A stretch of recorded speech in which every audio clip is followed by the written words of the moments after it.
Hey, what's going on YouTube? This is Chaos-Reighn here. Today I am here bringing you a little bit update about my deck stacking I shot build and a little bit of change regarding the gem links and what you're going to be do to min-maxing your damage.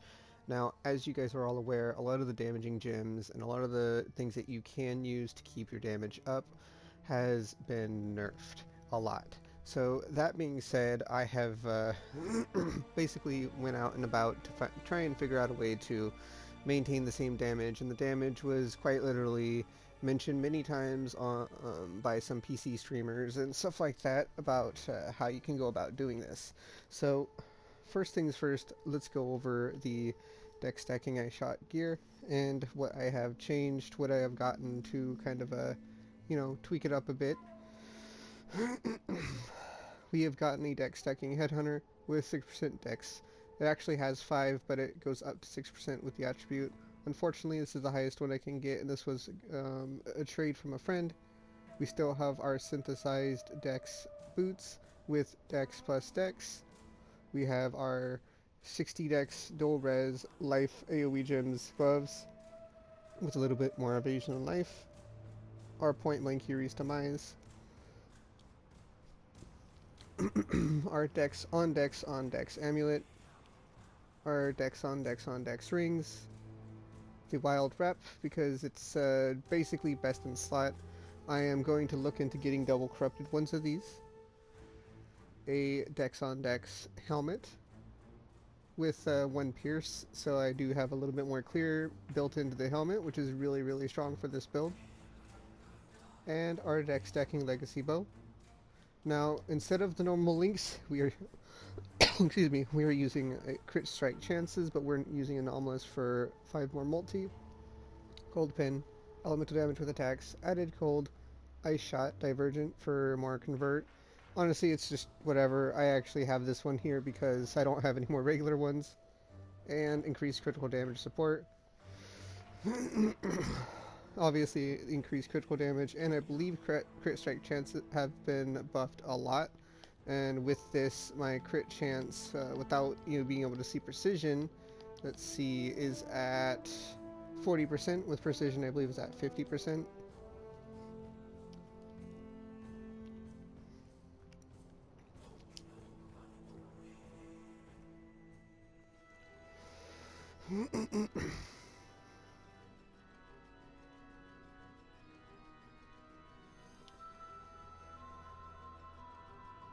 There we go.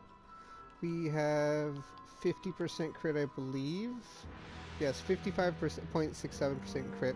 Now we have -7 here, -7 here, and -7 here, making it so our ice shot costs like 1 mana total, and basically we can overly sustain. If we go in our bow, we do have socketed gems that are supported by cast on crit. Cast on crit recently halved the amount of mana cost it costs to do it. However, this costs 19 mana, this costs 14 mana, so 29 mana. As long as my total mana, which is 65, is higher, it's fine, because they're going to cast in succession, so we go 1, 2, 3 coals, and 4 for all 4 of my spells in my bow. What you can do is you can make it 4 blue, excuse me, 4 blue instead. Drop this and put the second curse on. As you see, we do have Whispers anointed. I was debating re-anointing it with something else, but as of now, Whispers is what's anointed. And then we do have a second curse with Frostbite here, attached to ensnaring our curse, Hex Touch and Frostbite. We are using Vitality because we actually have a Watcher's Eye. Let me see, I think it's down here. Watcher's Eye, which is base crit hatred with Vitality. So we are able to basically get as much crit as we need to and life gain on hit with that. Let's go ahead and throw in a map so you guys can kind of see exactly what it's like. Excuse me. Having a bit of an issue with my rating. Alright.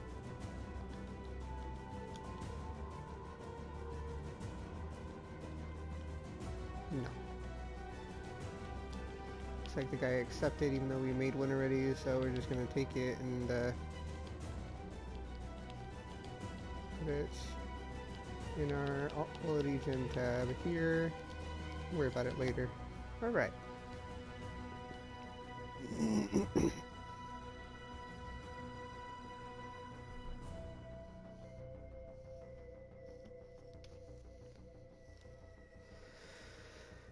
I believe the last time I playtested this, I wasn't critting a lot, so I wasn't triggering cast on crit. In this current variant of the build, I am critting a lot more, so cast on crit does trigger.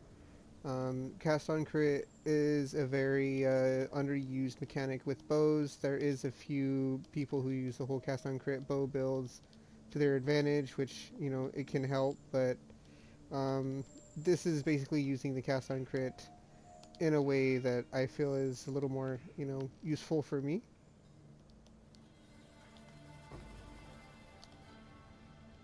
She grappled with her Unfortunately, it doesn't look like these skills apply too many times. that moved and everything that did not. What separated the two? Why did it move? Why did it not? A life, she determined. Well, with only 50% chance to crit, obviously it's not going to crit a lot, but I'm unsure why my Blood Rage hasn't popped yet. I need to figure out a couple of the kinks. However, once I figure that out, it'll be a pretty strong, you know, all-around kind of setup.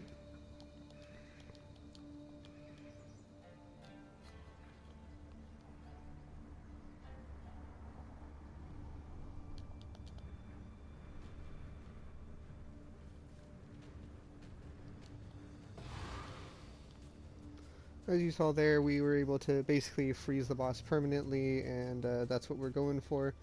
I'm unsure exactly how the cast on crit and bow works just yet. I need to figure out what exactly the multiplier is and how much mana I need open.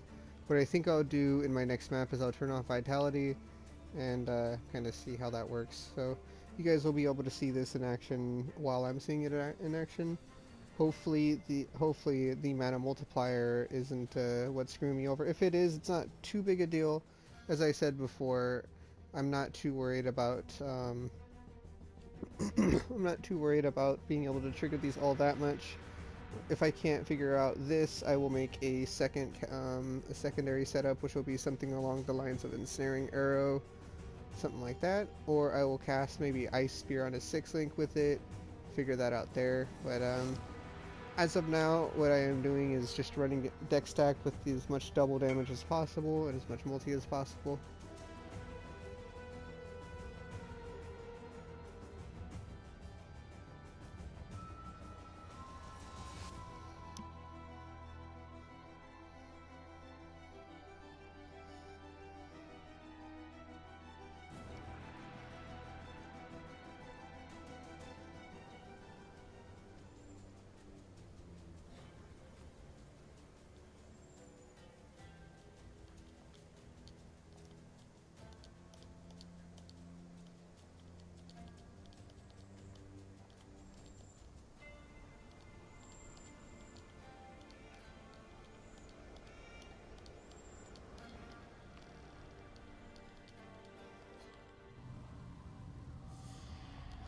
As you see, I'm not really having any issues killing things. I have a lot of damage, and when I crit, that damage is even higher.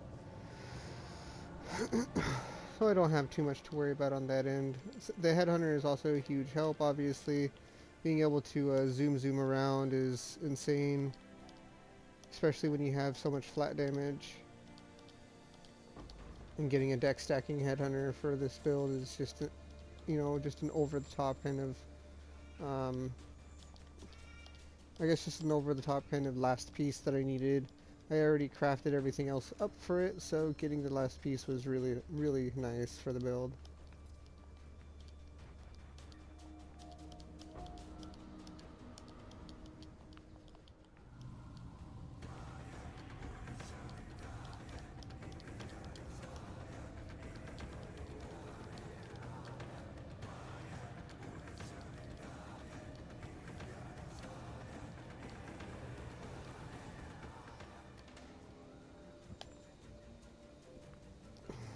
Alright.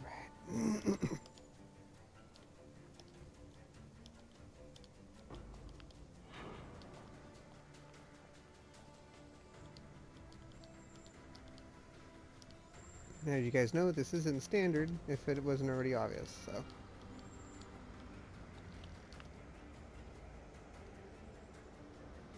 Just like that, map boss is permanent frozen, and now we can do our ritual. Now the minor upgrades I need to do to each of these characters, one includes putting the new flask things on all of my flasks in standard.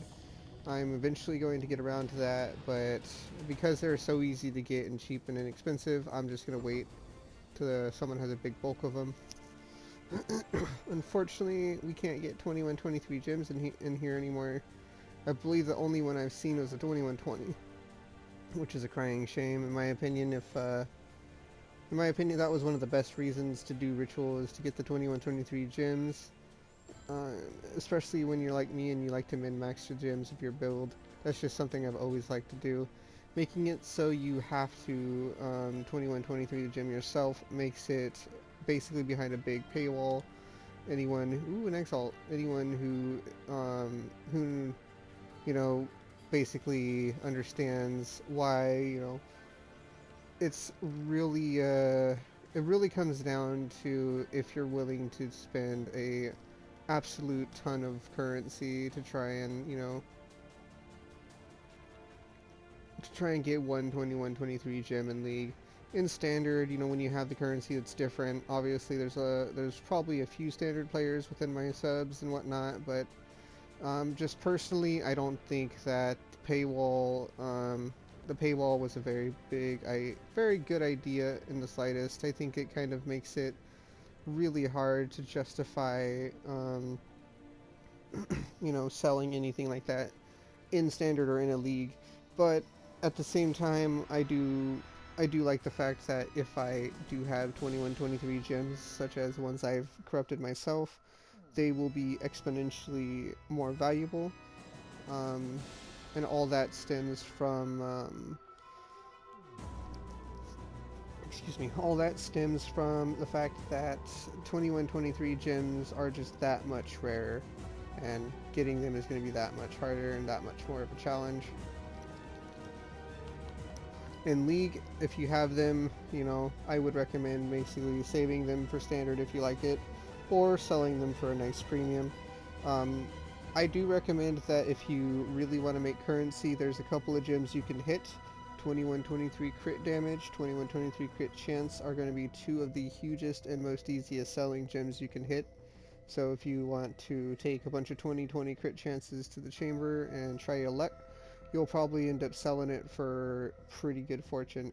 Exactly how much, I really can't tell you, but because they can no longer drop from any league mechanic, they can no longer be given by anything like that. You can no longer incubate them, you can no longer drop them from heist.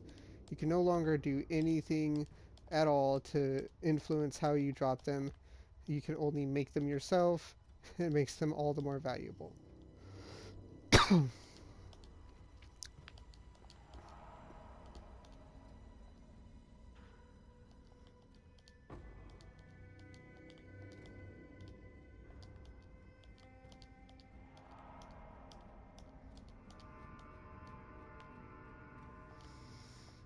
Alright, and after this conquer, I will kind of be done with what I'm doing.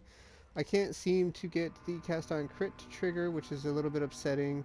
However, if you guys can figure that out, then I'd be more than willing to listen and make some tweaks. I don't know exactly how the cast on crit in bows works. I'll have to look it up.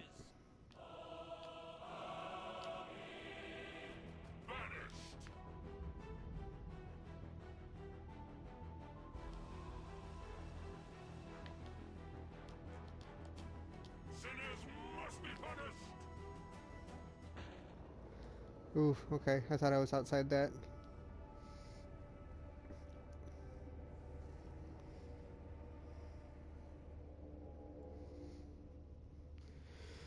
I don't know if you all saw that, but the AoE or the effect of where it's gonna slam actually showed up after I died, which it's a little bit deceiving, but I should have been behind him, not to the side of him, because the slam has a decent sized AoE.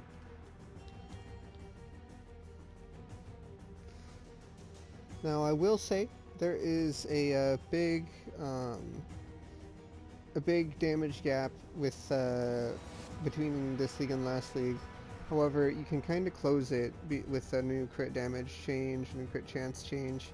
Even though they basically toned back a lot of gems by 20 or 30%, I think they overtuned crit chance and crit damage. Will they revert it or change it back is to be seen, especially since now you have to invest so much into getting the crit chance available. That and the fact that Diamond Flax no longer have the lucky tag, so you can't just always have lucky crits like you were able to before, which was a big nerf to crit builds.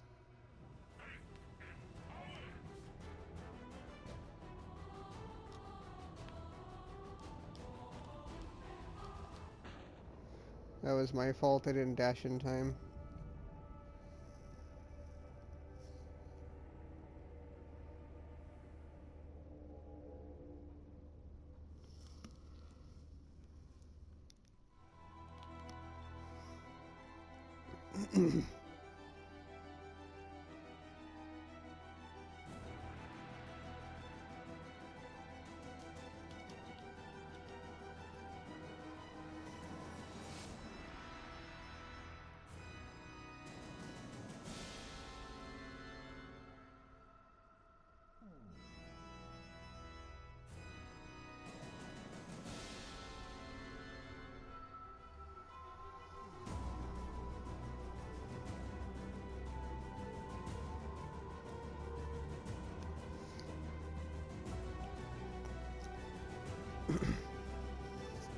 Now, if you guys have any kind of question on how to accomplish high deck stacking build, I can kind of teach you how.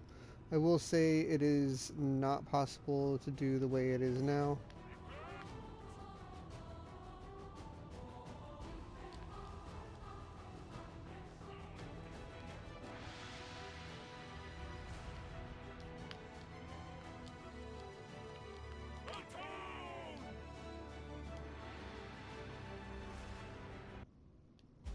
There we go.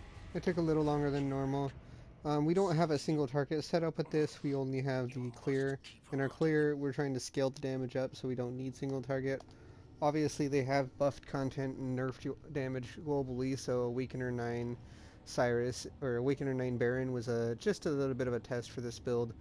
First Conqueror I've managed to, fight with this build, and it was relatively enjoyable. Didn't feel like any of it was hard. Wasn't as fast as what I'm used to, which is obvious. When you lose 20 or 30% overall damage on most builds, you take a loss somewhere. But yeah, if you guys have any advice on how to get this to work, then I am willing to listen. Me myself, I have no idea, so just whatever. Also, I will say that I am not going to be here for the next day or two. I am going to be basically taking care of some business in real life, and as such, I will be uploading maybe 1 or 2 extra videos today to kind of fill in the content gap. And I do appreciate my support and people who do message me, and I do appreciate the ones who are concerned. I understand I do, hack up a lung a lot and cough a lot, and I appreciate the patience through it. I am asthmatic, and weather change does get to me, along with allergies, along with all kinds of things, and I have to take all kinds of different things to kind of mitigate that and help me, breathe. So I'm sorry in advance for the future videos, and I thank you for the ones who have stuck around thus far. Without further ado, this has been my deck stacking ice shot build. If you guys have any interest in the POB, I have my profile open and you're able to see my character. And you know my PSN by now. All you gotta do is look that up and you can find my character and POB it. Well, thank you so much for watching. As always, this has been Chaos-Reighn, and I'm out of here.